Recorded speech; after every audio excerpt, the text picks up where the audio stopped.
하나님의 말씀은 이사야서 43장입니다. 이사야 43장 18절부터 21절 말씀까지 제가 봉독을 해드리도록 하겠습니다. 너희는 이전 일을 기억하지 말며 옛날 일을 생각하지 말라. 보라, 내가 새 일을 행하리니 이제 나타낼 것이라. 너희가 그것을 알지 못하겠느냐? 반드시 내가 광야에서 길을, 사막에서 강을 내리니 장차 들짐승 곧 승냥이와 타조도 나를 존경할 것은 내가 광야의 물을, 사막의 강들을 내어 내 백성 내가 택한 자에게 마시게 할 것임이라. 이 백성은 내가 나를 위하여 지었나니 나를 찬송하게 하려 함이니라. 아멘. 자비롭고 은혜로우신 아버지 하나님, 고맙습니다. 오늘도 주의 사랑하는 성도들이 마음을 모으고 뜻을 모으고 정성을 모아 영과 진리로 하나님을 예배케 하시고 또 이 시간 주의 말씀을 청종할 수 있는 은혜를 베풀어 주심을 감사합니다. 말씀이 선포될 때 우리의 마음의 문을 열어주시고 길을 여셔서 성령이 교회들에게 하시는 주의 음성을 듣게 하옵소서. 깨달을 수 있는 지혜로운 마음도 주옵소서. 예수님 이름으로 기도하옵나이다. 아멘. 할렐루야. 자, 우리 옆에 있는 분들과 하나님 우리와 함께 하십니다. 인사하겠습니다. 하나님 우리와 함께 하십니다. 할렐루야. 2700년 전에 이스라엘은 하나님의 계속된 경고에도 불구하고 하나님을 의지하기보다는 북의 어떤 아수르와 남의 애굽 사이에서 위험한 줄다리기를 이르기를 계속하고 있습니다. 자, 그 사이에 동쪽에서는 신흥 바벨론 제국이 부상하고 있었습니다. 자, 그러다 보니까 이제 이 이스라엘이 정치적으로는 친애굽파와 친아수르파, 그리고 물론 이제 그 자주파도 있었을 수 있겠죠. 또 사회적으로는 굉장히 이제 제약이 관영한 상태였고 종교 지도자들 역시도 타락할 대로 타락해져 있었던 그런 상황입니다. 자, 당시 시대상을 가장 잘 나타내는 기록이 있는데 예레미야 6장 13절부터 15절 말씀이라든지 예레미야 8장 10절부터 12절의 말씀입니다. 가장 작은 자로부터 큰 자까지 다 탐욕에 사로잡혀 있고 선지자로부터 제사장에까지 그들은 거짓을 행했다라고 이야기를 하고 있습니다. 가장 작은 자로부터 큰 자, 선지자로부터 제사장에 이르기까지 그들은 탐욕에 사로잡혀 있었고 그들은 거짓을 밥 먹듯이 행했다고 이야기를 하고 있습니다. 자, 그들이 가증한 일을 행할 때에 부끄러워하였느냐? 아니라 조금도 부끄러워하지 않을 뿐 아니라 얼굴도 붉어지지 않았다. 탐욕, 거짓을 행함에도 불구하고 그들은 부끄러움 자체를 느끼지 못했다는 것이죠. 아니, 그들은 얼굴조차도 붉어지지 않았다라고 성경이 기록하고 있습니다. 자, 그 결과 아수르를 멸망시킨 바벨론에 의해 가지고 예루살렘 멸망하게 되고 성전도 철저하게 회파되어지게 됩니다. 자, 유다의 마지막 왕이었던 시드기야는 두 눈이 뽑히게 되죠. 그리고 그 아들들은 그 앞에서 목이 잘려서 죽임을 당하게 되고, 그럼 시드기야 왕은 마치 개처럼 쇠사슬에 매어가지고 바벨론까지 끌려가는 비극적인 그런 이제 상황에 처해지게 되는 모습을 우리가 보게 됩니다. 자, 포로 생활은 모든 것을 황폐화시켜버렸습니다. 그들에게 이제 더 이상 희망이라고 하는 단어는 찾아볼 수가 없었습니다. 자, 새날에 대한 기대도 없었습니다. 더욱이 그들이 견딜 수 없게 만들었던 것은 하나님으로부터 그들이 버림을 당했다라고 하는 신앙적인 위기감과 절망감이었다라고 이야기할 수 있겠죠. 자신들이 겪고 있는 이 모든 고통이 바로 하나님을 떠났기 때문에 하나님이 그들을 징벌했다는 사실보다는 오히려 하나님이 자신을 버렸다라고 지금 생각하고 있었다라고 하는 사실이에요. 이런 상황 속에서 하나님께서는 선지자 이사야를 통해서 그들에게 희망을 전하십니다. 이런 상황 속에서 하나님의 말씀이 선지자에게 여러분들이 임하게 됩니다. 그 말씀의 주제는 뭐냐면은 회복이라고 하는 사실이에요. 자, 하나님이 이스라엘 백성들을 위해서 새 일을 행하시게 될 것이고 그들을 회복시켜 주시겠다라고 하는 희망을 그들에게 선포하십니다. 자, 그렇기 때문에 하나님이 말씀하시기를 내가 너희를 위하여 놀라운 새 일을 행할 것이다. 그러므로 너희는 옛날 일을 기억하지 말고 하나님이 행하신 일들을 기대하라고 이야기하고 있습니다. 자, 여기서 이전 일을 기억하지 말라고 하는 의미는 이제 일을, 어제 일을 이제 마음에 두지 말아라. 자, 심각하게 너희는 더 이상 과거에 매지 말라고 지금 말씀하고 있는 겁니다. 왜냐하면 하나님께서 그들 가운데 새 일을 행하실 것이기 때문에 그래요. 너희는 그 일을 기대하라고 하는 사실이에요.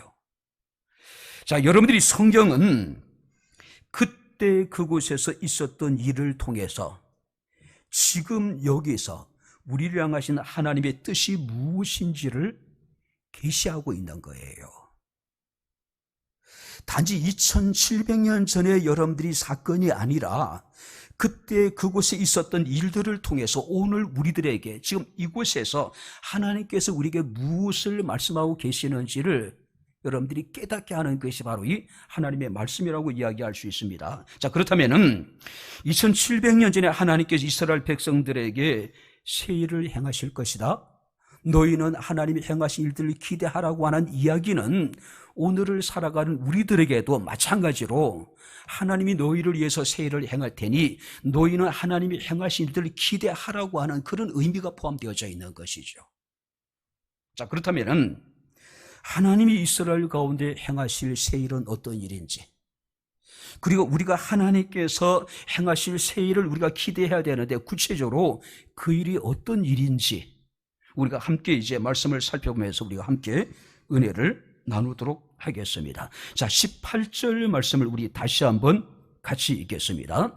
너희는 이전 일을 기억하지 말며 옛날 일을 생각하지 말라. 19절입니다. 보라 내가 새 일을 행하려니 이제 나타낼 것이라. 보라 내가 새 일을 행하리니 이제 나타낼 것이라. 자, 여기서 새 일이라고 하는 것은 완전히 새로운 일, 지금까지 그들이 한 번도 경험해 보지 못한 일, 그들이 생각지도 못했던 일들을 하나님께서 지금 이스라엘 가운데 행하시겠다라고 지금 말씀을 하고 있습니다.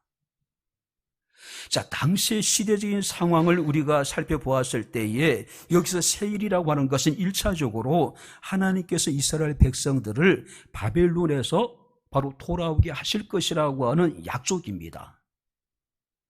자, 그들은 70년 동안 계속되어진 포로 생활 속에서 어떤 희망도 찾을 수가 없었어요.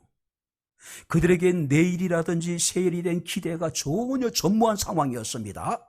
그런데 하나님께서는 그들이 생각하지 못했던, 그들이 꿈꾸지 못했던 완전히 새로운 일들을 그들 가운데 행하시겠다는 이야기죠.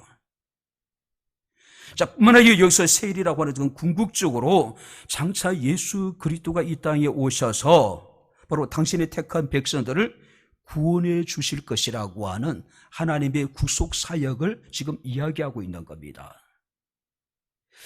우리가 이사야서 40장 9절 말씀에도 이렇게 여러분들이 말씀하고 있습니다. 보라 전에 예언한 일이 이미 이루어졌느니라. 이제 내가 새 일을 알리노라. 그 일이 시작되기 전에라도 너희에게 이르리라. 보라 전에 예언한 일을 하나님께서 행하셨고, 자, 뿐만 아니라 이제 내가 새 일을 너희에게 알리는데 그 일이 시작되기 전이라도 내가 너희에게 알려주겠다라고 지금 말씀하고 있는 겁니다. 자, 여기서 말하는 새롭게 알리는 새 일이라는 것은 바로 메시아의 보내심, 그리고 하나님의 구속 사역을 지금 이야기하고 있는 겁니다. 오늘 사랑하는 성도 여러분들, 하나님은 우리를 위해서 새로운 일을 계획하고 계십니다. 할렐루야. 그 일은 우리가 생각할 수 없었던 일, 우리가 꿈을 꿀 수 없었던 그 일들. 자, 그러기 위해서 성경이 우리에게 이렇게 말씀하고 있습니다. 너희는 이전 일을 기억하지 말며 옛날 일을 생각하지 말라. 그러니까 하나님이 행하시는 새 일을 기대하는 사람들은 과거의 일에 대해서 기억하지 말고 그런 일들에 대해서 더 이상 생각하지도 말아라. 자, 왜 그럴까요?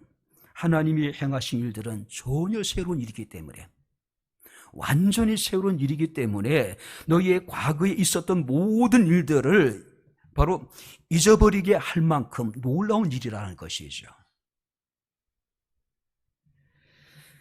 바벨론에 멸망당하기 전에 그들은 하나님의 백성이라고 하는 선민 사상이 충만한 민족이었죠. 그죠? 그들은 민족적인 우월의식에 사로잡혀 있었습니다. 그러니까 다른 이방 민족들에 대해서는 왜 하나님이 이방 민족을 창조하셨을까? 바로 그것은 지옥의 불쏘시개라고 그들은 표현하고 있어요.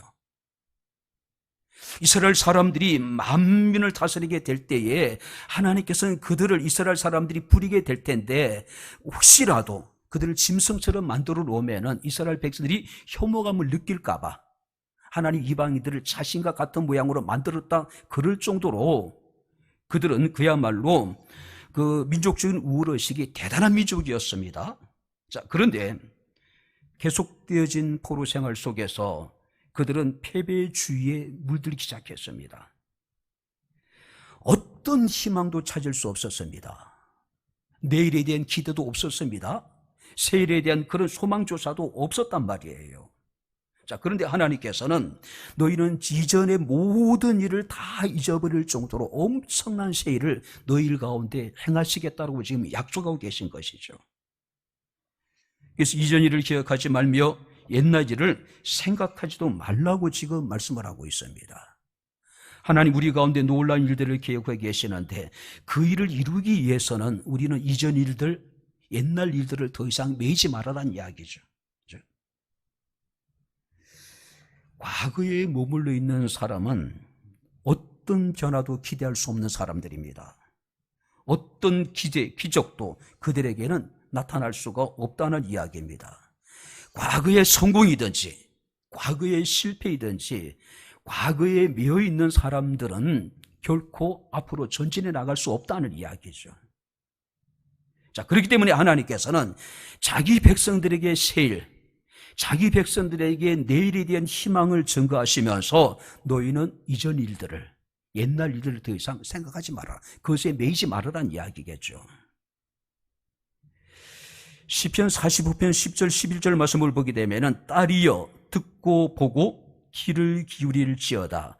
내 백성과 내 아버지의 집을 잊어버릴지어다. 그리하면 왕이 내 아름다움을 사모할 것이라고 이야기를 하고 있습니다.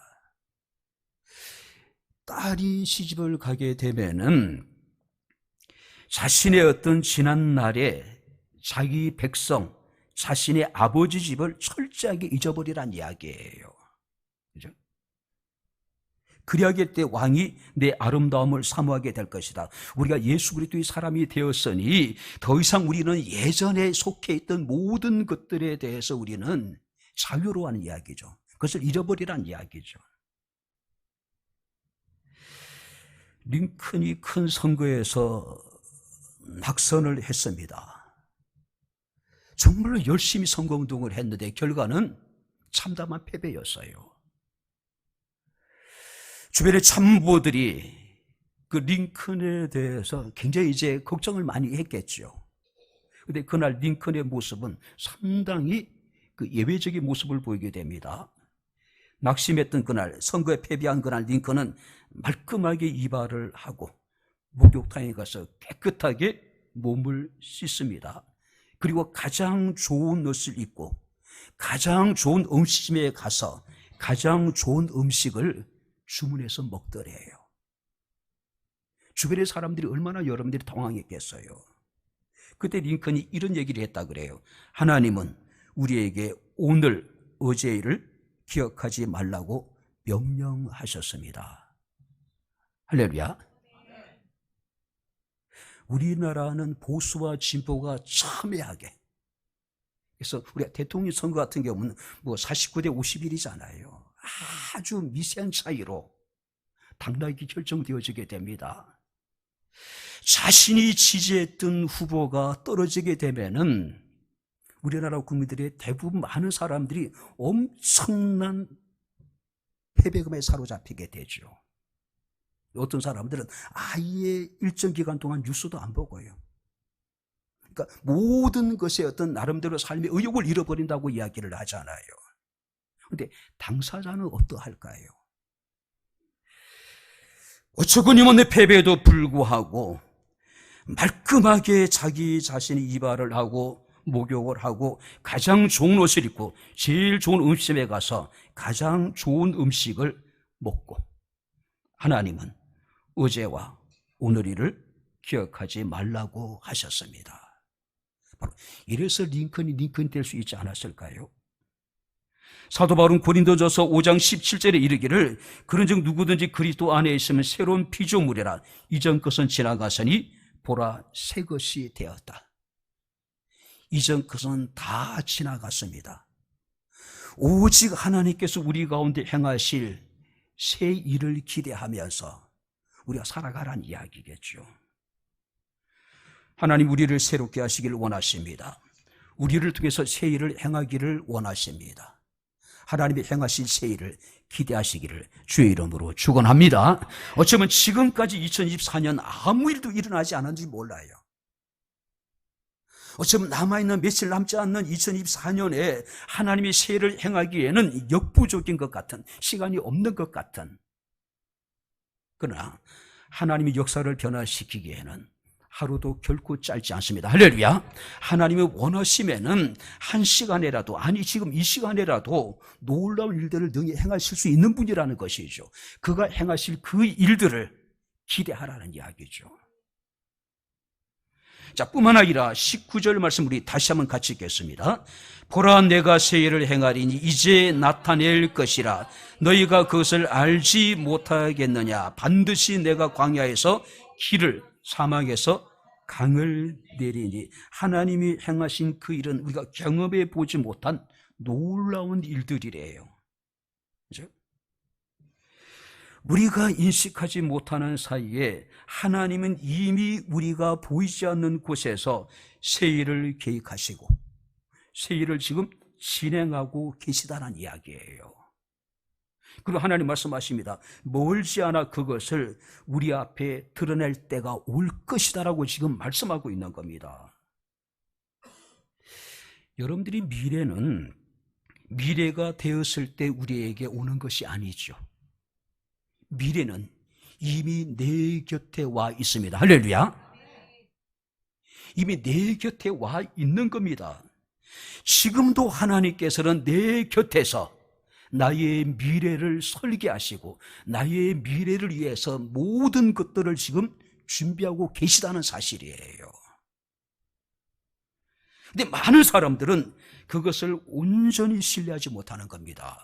그래서 오늘 우리가 9절 말씀 보니까 이렇게 말씀하고 있습니다. 너희가 그것을 알지 못하느냐. 하나님이 이미 내 곁에서 나의 미래를 위한 새 일을 계획하고 계시고 그 일을 지금 주님께서 행하고 계시는데 문제는 뭐냐면은 우리가 그것을 알지 못한다는 것이죠. 여기서 너희가 그것을 알지 못하냐는 의미는 너희가 그것을 이해하지 못하느냐, 너희가 그것을 깨닫지 못하고 있느냐라고 지금 묻고 있는 겁니다. 무슨 얘기일까요? 하나님이 지금 내 옆에 서서 내 미래를 계획하시고 내 미래를 위해서 준비하시고 내 미래의 모든 것을 행할 준비를 하고 계심을 우리가 깨달으란 이야기예요. 너희는 이해하고 있으란 이야기예요. 아무리 지금 우리 상황이 어렵고 힘들더라도 하나님의 생각은 뭡니까? 우리에게 미래를 주는 것이고 우리에게 희망을 주는 것입니다. 할렐루야. 그런데 그 미래는 미래가 되었을 때 우리에게 다가오는 것이 아니라 이미 내 옆에 와 있다는 것이죠. 내 앞에 와 있다는 거예요. 많은 사람들은 미래를 막연한 것이라고 생각합니다. 많은 사람들은 미래가 우리가 마치 파랑새와 같이 어떤 신기루와 같은 것을 여긴 사람들이 얼마나 많은지 몰라요. 미래는 이미 우리 앞에 와 있습니다. 미래는 이미 우리 옆에 와 있다라고 하는 것이죠. 우리 미래를 위해서 하나님께서 내 옆에 찾아오셔서 우리의 미래를 준비하시고 우리의 미래에 필요한 모든 것들을 하나님께서 예비하시고 우리를 미래를 향해서 인도하고 계시다는 것이죠. 그런데 우리의 인식 구조는 한계가 있다는 게 문제가 되겠죠. 눈에 보이지 않는 것은 보이지 않기 때문에 믿지 못하는 겁니다. 사도 바울이 끊임없이 위기 때마다 하나님께서 내 곁에 서서 내게 말씀하시는 하나님의 보이지 않음에도 불구하고 하나님을 신뢰했습니다. 근데 우리는 어떻습니까? 눈에 보이지 않기 때문에, 귀에 들리지 않기 때문에, 우리가 다른 촉각으로 만져지지 않기 때문에, 느낄 수 없기 때문에 하나님을 못 믿는다고 이야기하고 있는 겁니다. 이성으로 우리가 이해할 수 없는 것들이기 때문에 많은 사람들은 존재하지 않을 것이라고 여기고 있는 겁니다. 그러니까 이성을 초월한 일들을 우리가 신뢰하지 못하는 거예요. 시간이라고 하는 벽에 갇혀서 현재라는 시간 너머에 있는 미래를 우리가 보지 못하는 것이죠. 경험이라고 하는 벽에 갇혀서 현실 넘어 다가오는 실제를 보지 못하는 것이죠. 물질의 벽에 부딪혀서 물질 넘어 있는 영적인 실제를 보지 못하는 사람들이 얼마나 많은지 모릅니다. 이것이 우리의 한계예요. 미래의 우리를 위해서 세례를 행하신 하나님도 마찬가지입니다. 인식의 한계 때문에 보이지 않는다고, 느낄 수 없다고 우리는 내 앞에서, 내 곁에서 나를 위해서 새날을 준비하시는 그 하나님을 우리가 온전히 신뢰하지 못하는 거죠. 이해하지 못하는 거죠. 깨닫지 못하는 것이죠.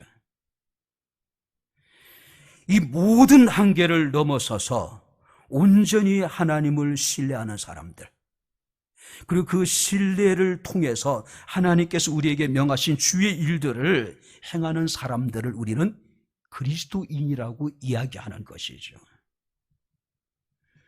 우리 하나님은 지금도 우리를 위해서 새 일을 계획하고 계십니다. 할렐루야. 그 일은 우리가 생각하지 못했던, 경험할 수 없었던 놀라운 일들이라는 것이죠. 근데 구체적으로 그 새 일이 뭐냐면 성경 말씀을 보니까 광야에서 길을 내시고 사막에 강을 내신다. 자, 광야라고 하는 것은 본래 길이 없는 곳이죠.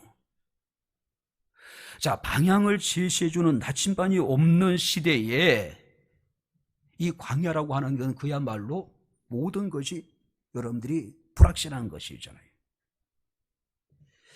그래서 먼 광야를 여행할 때에 당시 사람들은 그 비둘기 한 마리를 이렇게 이제 그 줄을 메어서 이렇게 이제 안고 간다 그래요.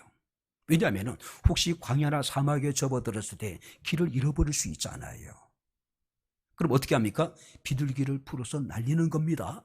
그럼 비둘기는 기소 본능이라는 게 있잖아요. 자신의 집을 향해 날아갑니다. 그러면은 여행자들은 그 비둘기가 날아가는 방향을 향해 달려가면은 자신의 집으로 갈 수 있다는 것이죠. 지금 이스라엘은 광야를 걷는 것 같은 모든 것이 불확실하고 불투명한 그런 상황이었습니다. 길이 없었습니다. 아니, 길을 모르는 상황입니다. 모르는 상황이에요. 그죠? 자, 그런데 하나님께서는 그들에게 광야에서 길을 내실 것이다. 실제적으로 40년의 광야 생활 속에서 하나님은 그들 앞서 행하시면서 그들을 친히 인도하셨지요. 낮에는 구름 기둥으로, 밤에는 불 기둥으로.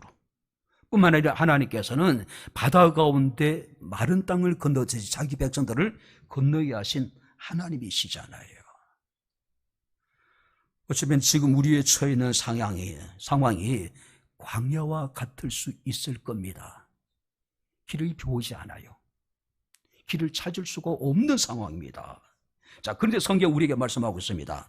광야에서 길을 내실 것이다. 광야에서 우리가 무엇을 어떻게 행해야 될지, 어디로 가야 될지 구체적으로 우리의 길을 하나님께서는 제시해 주시겠다는 이야기죠. 앞서 행하신 우리 길을 인도하시겠다는 이야기입니다.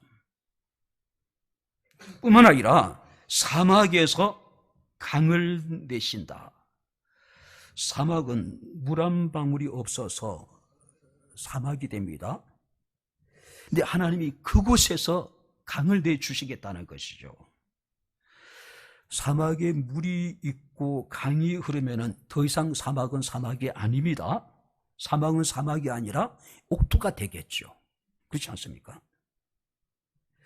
자, 하나님께서는 광야에서 길을 내시고 자기 백성들을 인도하실 뿐만 아니라 하나님께서는 사막에서 강을 내셔서 그들을 살리시겠다는 이야기죠. 살려주시겠다.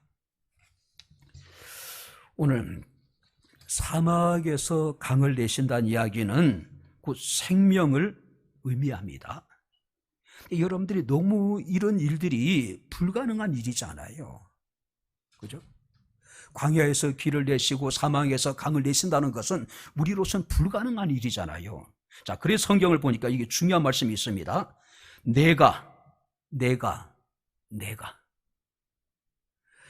내가 광야에서 길을 내고 내가 사막에서 강을 낼 것이다. 특별히 우리가 16절 말씀에도 보면은 빛 가운데 길을 큰 물 가운데 지름길을 누가 내신다고 말씀하고 있습니까? 하나님이 내시겠다는 이야기예요.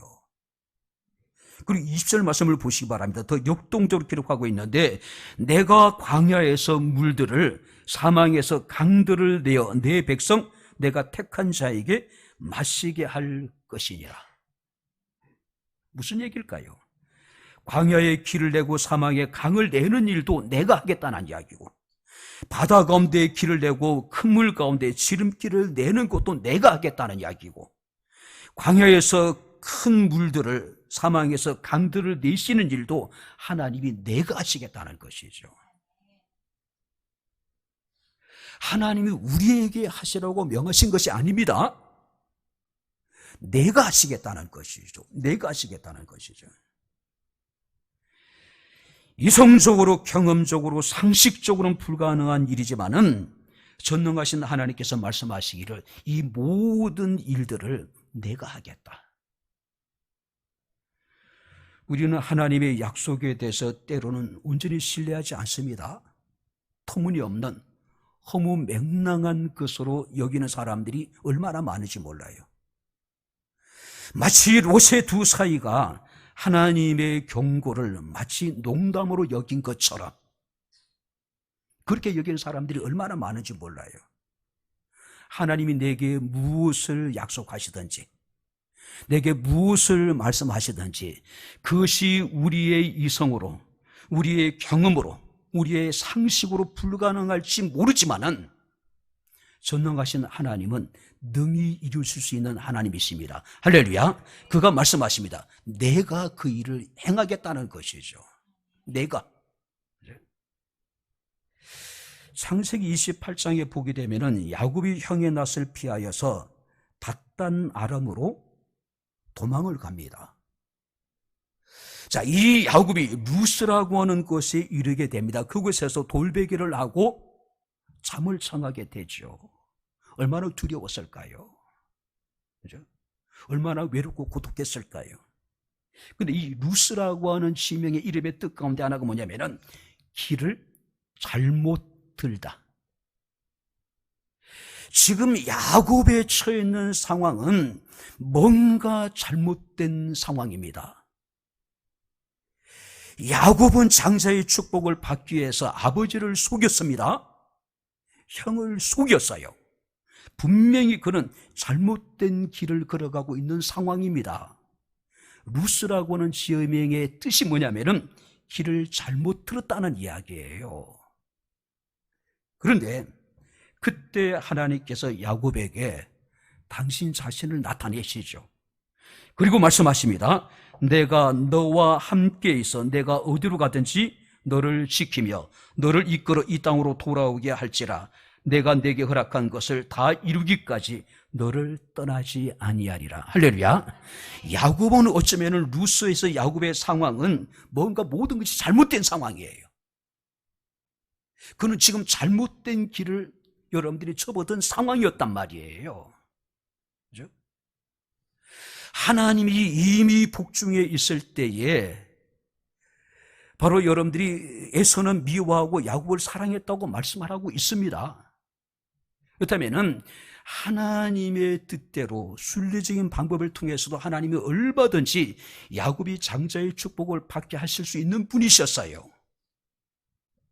그런데 야곱은 어떻습니까? 어머니와 함께 아버지를 속이고 형을 속이게 되잖아요. 그죠? 뭔가 지금 모든 것이 잘못된 상황입니다. 잘못된 길로 지금 그가 들어간 상황입니다. 그곳이 루스였어요. 길이 보이지 않았을 것입니다. 무엇을 어떻게 해야 될지 알지 못하는 절망적인 상황이었어요. 자, 그럼에도 불구하고 하나님께서 말씀하십니다. 내가 너와 함께 있어 내가 어디로 가든지 너를 지키며 너를 이끌어 이 땅으로 돌아오게 할 것이다라고 이야기하고 있습니다. 길을 인도해 주시겠다는 이야기죠. 그를 지켜주시겠다는 이야기죠. 시편 112편 4절 말씀을 보게 되면 정직한 자들에게는 흑암 중에 빛이 일어나나니, 흑암 중에 모든 것이 절망적인 상황, 한 치 앞도 내다볼 수 없는 그런 흑암 중에도 빛이 일어날 것이라고 말씀을 하고 있습니다. 그는 자비롭고 긍휼이 많으며 의로우신 하나님께서 그에게 빛이 되어 주겠다는 이야기죠. 요한복음 14장 6절 말씀을 보게 되면 예수께서 이르시되 내가 곧 길이요 진리요 생명이니 나로 말미암지 않고는 아버지께로 올 자가 없다라고 말씀을 하고 있습니다.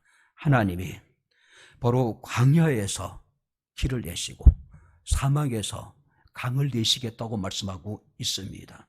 하나님께서 자기 백성들을 절대적인 하나님의 능력으로 그들을 인도해 주시겠다라고 하는 약속이겠죠.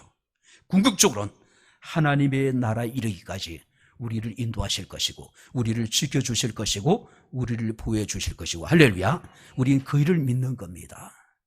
그죠? 자, 마지막으로 우리가 성경을 보겠습니다. 자, 21절을 같이 읽겠습니다. 이 백성은 내가 나를 위하여 지었나니 나를 찬송하게 하려 합니다. 이 백성은 내가 나를 위하여 지었나니 나를 찬송하게 하려 합니다. 자, 하나님은 하나님이 행하시는 새 일을 통해서 짐승들도 하나님을 존경하게 될 것이다. 여기서 짐승들이 존경한다는 이야기는 짐승들조차도 하나님을 영화롭게 하게 될 것이다. 하나님께 영광을 돌리게 될 것이다. 척박한 광야에, 메마른 사막에 하나님이 강을 내시고 길을 내시니 짐승들조차도 그 하나님이 행하신 일들을 통해서 하나님께 영광을 돌리게 될 것이라는 이야기죠. 뿐만 아니라 하나님의 택한 백성들은 하나님을 찬송하게 될 것이다. 제가 어떤 추석에 보니까 여기서 덜 짐승들을 이방인으로 이렇게 이제 해석을 하기도 하더라고요. 하나님의 구속 사역이 당신의 택한 백성뿐만 아니라 이방인에게까지도 증거되게 될 것이다. 그래서 그들이 하나님께 영광을 돌리게 될 것이다라고 해석하기도 하더라고요. 자, 여기서 찬송한다는 이야기는 하나님을 기리게 될 것이다. 하나님을 높이는 노래를 부르게 될 것이다. 그분의 영광스러움을 알리게 될 것이다라고 하는 다양한 의미를 가지고 있습니다. 베드로전서 2장 9절 말씀을 보게 되면 상황은 다르지만은 동일한 맥락에서 하나님의 큰 일로 인해 가지고 하나님의 구원을 받은 사람들이 해야 될 일에 대해서 이렇게 기록하고 있습니다. 너희는 택하신 족속이요 왕같은 제사장들이요 거룩한 나라요 그의 소유가 된 백성이니 이는 너희를 어둠에서 빛 가운데 부르신 하나님의 아름다운 덕을 선포하게 하려 하십니다. 한번 따라해 보시기 바랍니다. 하나님의 아름다운 덕을 선포하게 하려 하심이라.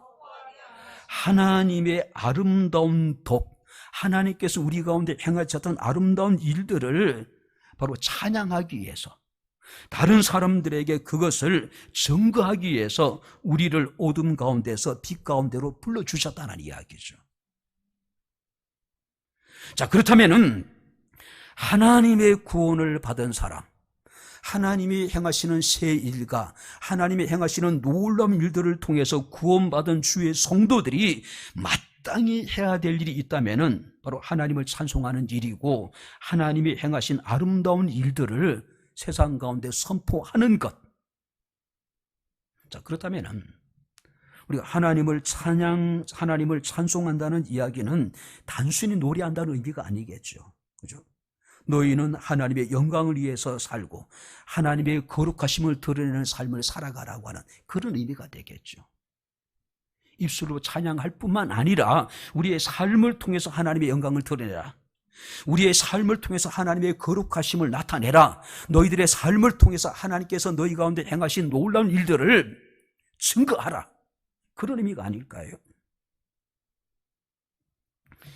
이것이 하나님을 찬송하는 일이고, 이것이 하나님의 아름다운 덕을 선포하는 일이라고 하는 사실이죠. 우리는 연약한 존재였습니다. 우리는 죄인된 존재였고 하나님 앞에 원수된 사람이었습니다. 자, 그럼에도 불구하고 하나님은 예수 그리스도의 십자가의 고난과 죽으심을 통해서 당신의 사랑을 우리에게 확증시켜 주시고 우리를 구원하시고 하나님의 거룩한 자녀로 인쳐 주셨습니다. 그가 행하신 일들을 찬양하는 것이 우리의 본분입니다. 그가 행하신 놀라운 일들을 선전하는 것이 우리의 사명이라고 하는 사실이죠. 근데 문제는 이런 엄청난 일을 경험했음에도 불구하고 이스라엘의 모습은 어떠했을까요? 22절부터 24절 말씀을 보게 되면은 그들은 하나님의 이름을 부르지도 않고, 하나님 이름을 부르지 않았다는 이야기는 하나님을 경배하지도 않았다는 이야기죠. 뿐만 아니라 하나님을 괴롭게 여겼다. 하나님을 굉장히 불편한 존재로, 하나님을 자신의 짐 같은 존재로 천덕꾸러기로 여겼다는 이야기예요. 뿐만 아니라 그들은 하나님께 제물을 드리지 아니하고 하나님을 공경하는 마음조차도 없었대요.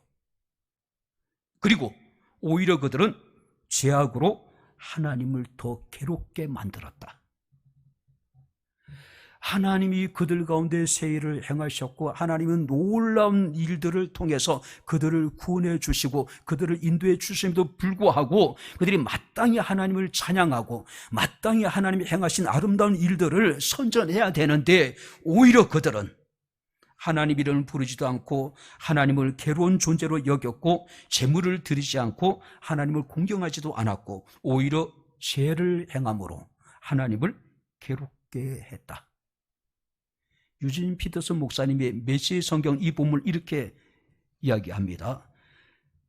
너는 나를 거들떠 보지도 않았다. 나에게 실증을 냈다. 제물을 바치지도 않았다. 최소한의 성의도 보이지 않았다. 그런데 죄를 짓는 일에는 인색하지 않았다. 나는 이제 지쳤다. 그렇게 놀라운 일을 행했음에도 불구하고 그들은 하나님 앞에 최소한의 성의조차도 보이지 않았다는 것이죠. 이제 말씀을 마치도록 하겠습니다.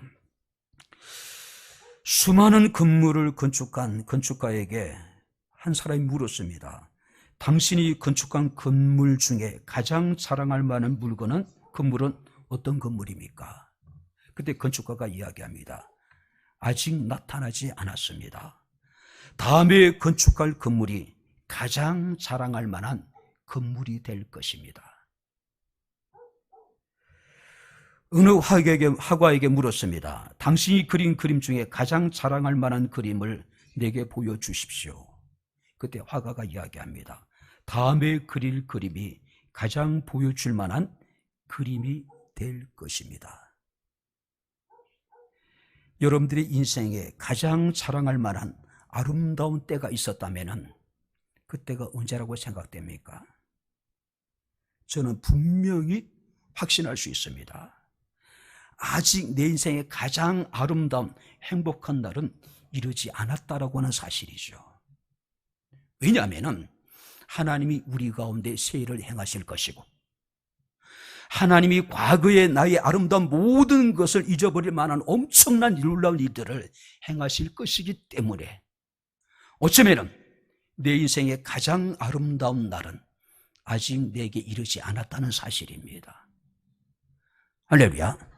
왜냐하면 하나님이 여러분들을 향해서 놀라운 새 일을, 상상하지 못했던 새 일들을 하나님께 행하실 것이기 때문에 그렇습니다. 하나님이 행하실 좋은 일들을 기대하십시오. 여러분들의 삶 가운데 나타나게 될 아름다운 일들을 기대하십시오. 우리로서는 불가능하지만 하나님이 내가 하겠다라고 지금 우리에게 약속하고 계십니다. 꿈만 같은 일들이 우리의 삶 가운데 일어나게 될 것이고, 꿈만 같은 일들이 우리 가정에 일어나게 될 것이고, 꿈만 같은 일이 우리 백향목교회 가운데 일어나게 될 것이고, 꿈만 같은 일들이 우리 대한민국에 일어나게 될 것입니다. 하나님이 행하실 놀라운 일들을 기대하고 기도하고 우리가 기다리기를 주의 이름으로 축원합니다. 기도하겠습니다. 주신 나의 아버지 하나님, 하나님의 은혜와 사랑을 진심으로 감사합니다. 하나님이 우리 가운데 행하실 새 일을 기대하고 하나님이 우리 가운데 행하실 놀라운 일들을 바라보며 하나님을 찬송하며 하나님께서 우리 가운데 행하신 일들을 선전할 수 있는 지혜로운 우리 백향목교회 성도들이 되기를 원합니다. 하나님을 기대하게 하시고 장차 전부 우리 가운데 나타나실 하나님의 일들을 우리가 바라보며 자기 자신을 기대할 수 있는 은혜를 우리에게 허락하여 주시기를 원합니다. 꿈만 같은 일들이 우리의 삶, 우리의 가정, 우리의 사업장, 백향목교회와 이 나라 이 민족 가운데 일어나게 하옵소서. 예수님 이름으로 기도하옵나이다. 아멘. 이제는 우리 주 예수 그리스도의 은혜와 하나님의 크신 사랑과 성령님의 교통 교제의 제 충만 역사 인도하심이 하나님의 행하신 아름다운 일들을 기억하며 그가 행하신 일들을 찬송하며 그의 아름다운 덕을 많은 사람 가운데 선전하기를 원하는 백향목교회 사랑하는 모든 성도들 머리머리 위에 저들의 가정과 직장과 사업장과 이 교회와 이 나라 이 민족 위에 지금부터 영원토록 함께 있을지어다. 아멘.